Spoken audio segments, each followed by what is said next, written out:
Sir Raghurama Krishnam Raju గారికి deputy speaker ఇచ్చే అవకాశం ఉందని చెప్పేసి వార్తలైతే వైరల్ అవ్వడం మనం చూస్తూ ఉన్నాం సార్. అయితే ఈ నేపథ్యంలో ఇంకో చర్చ కూడా మొదలైంది. జగన్మోహన్ రెడ్డి గారు మరి రఘురామకృష్ణంరాజు గారు డిప్యూటీ స్పీకర్ అవుతే అసెంబ్లీకి వస్తారా రారా? ఇప్పుడే రావట్లేదు. ఇంకా ఆయన అయిన తర్వాత ఇంకేం వస్తారులే అన్న చర్చ కూడా జరుగుతుంది.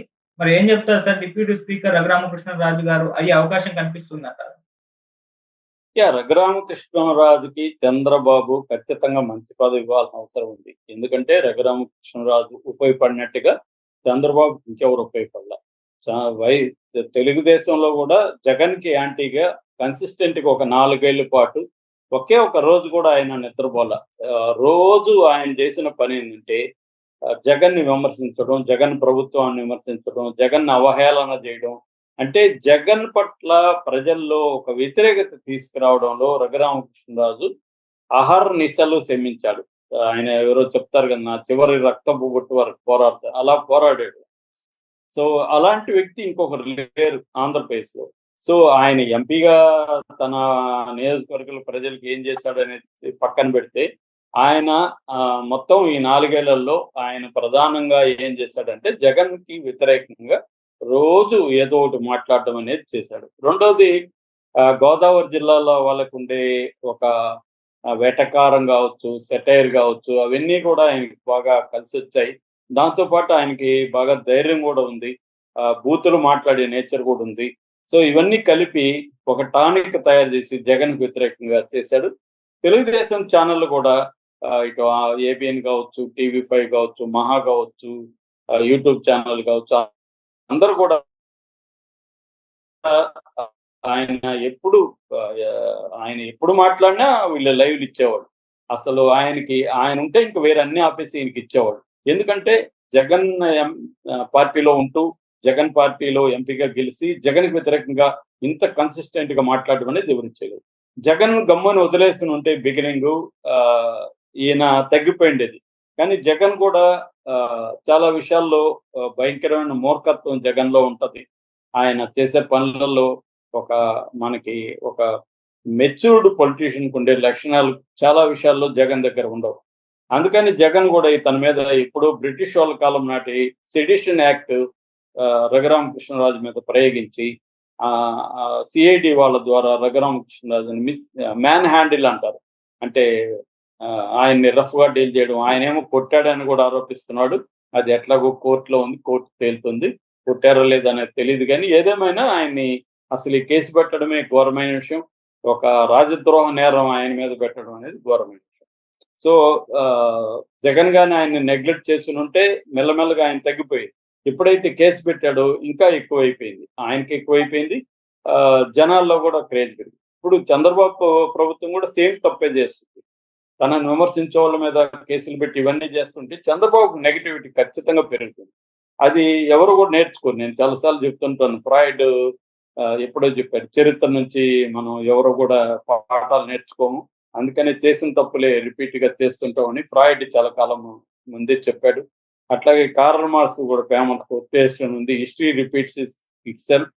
Some times as a tragedy, some times as farce అని ఆయన కార్ల్ మార్క్స్ కూడా చెప్పాడు. అలాగా హిస్టరీ రిపీట్ అవుతా ఉంటది. రఘురామకృష్ణరాజును జగన్ ఎంత రఫ్‌గా డీల్ చేశాడో, ఇప్పుడు చంద్రబాబు కూడా వైసీపీ నాయకులను అంతే రఫ్‌గా డీల్ చేస్తున్నాడు.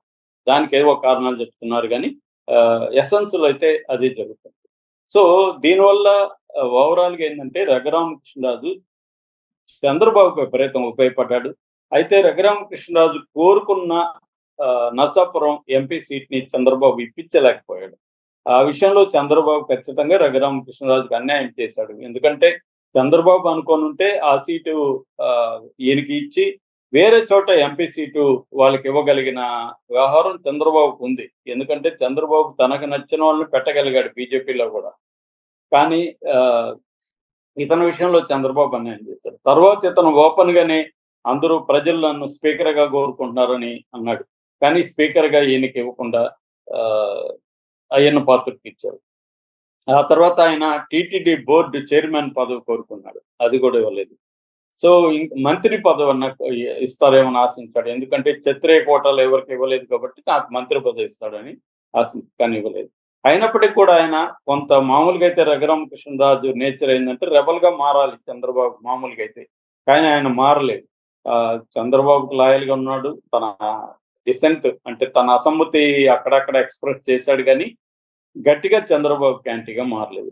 సో ఇప్పుడు చంద్రబాబుకి ప్రాబ్లం ఏంటంటే రఘురామకృష్ణరాజు దిగిపోతే ఈయన మళ్ళీ జగన్ మీద ఎట్లాగా అయితే స్టార్ట్ చేశాడు, తన మీద కూడా అలాగా స్టార్ట్ చేసే అవకాశం ఉంది.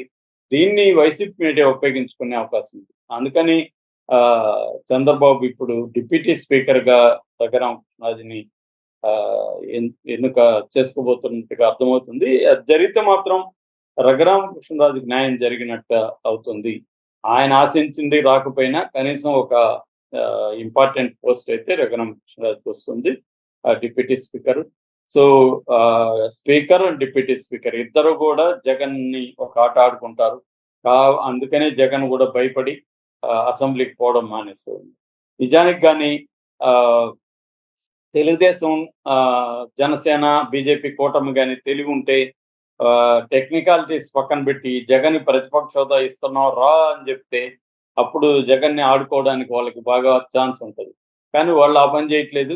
జగన్ కూడా ఎలాగ ఉండాలి, ఏంటి రాజకీయాల్లో మీరు నన్ను ఆటలాడుకోవడం ఏంటి, నేను ప్రజల పక్షాన్ని నిలబడతాను అని కానీ జగన్ కానీ గట్టిగా అసెంబ్లీకి వెళ్ళి అవమానాలు పాలయ్యి ఇబ్బందులకు గురయ్యి కానీ ఇదైతే జగన్కి సింపతి వస్తుంది, తెలుగుదేశం వాళ్ళకి నెగిటివిటీ పెరుగుతుంది. కానీ జగన్ ఆ పని చేయట్లేదు. గోల్డెన్ ఆపర్చునిటీని జగన్ కూడా వదులుకున్నాడు. ఈవెన్ రఘురామకృష్ణరాజు కూడా జగన్ అసెంబ్లీకి పోయినప్పుడు దగ్గరికి వెళ్ళి మాట్లాడి మీరు అసెంబ్లీకి రండని పిలిచాడు.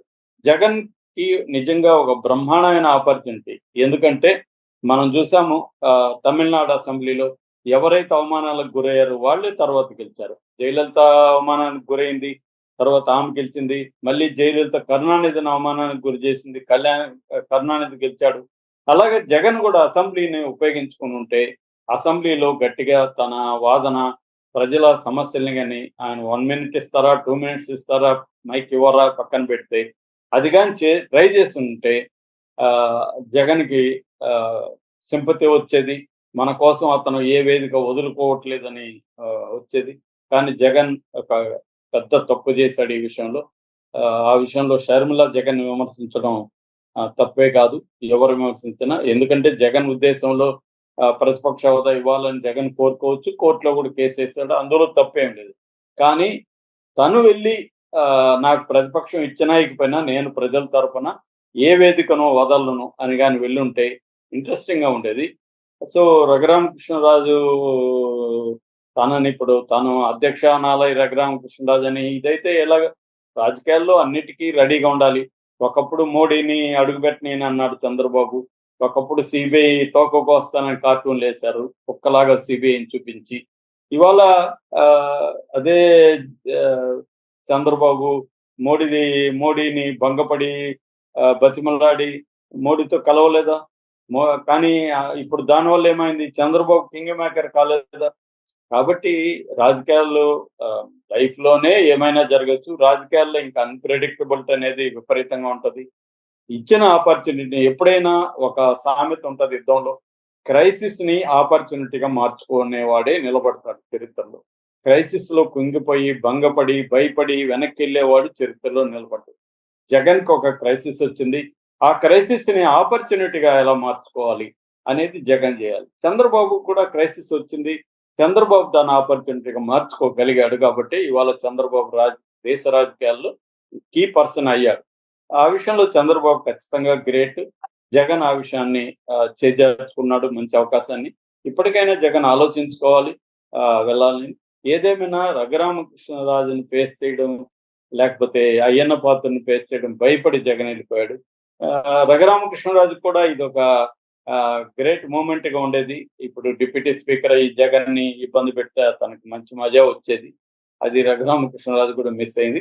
కాకపోతే రఘురామకృష్ణరాజు నాకు తెలిసి ఇప్పుడు అంత ఆడుకునే పరిస్థితి ఉండదు. రఘురామకృష్ణరాజు కూడా ఏంటంటే గతంలో తనను వేధించారు, తనని ఇబ్బంది పెట్టారని చేశారు తప్ప ఇప్పుడు జగన్ మీద రఘురామకృష్ణరాజు ఎక్కడా కూడా అది పనిగా మాట్లాడలేదు. ఎవరైనా అడిగినప్పుడు కాంటెక్స్చువల్ గా చెప్తున్నాడు, అది కూడా బ్యాలెన్స్ గా చెప్తున్నాడు. అతను అధికారం కోల్పోయాడు, అతని మీద ఇప్పుడు నేను మాట్లాడాల్సిన అవసరం లేదు అంటున్నాడు తప్ప జగన్ ని నీచంగా ఇంకొక రకంగా రఘురామకృష్ణరాజు మాట్లాడలేదు.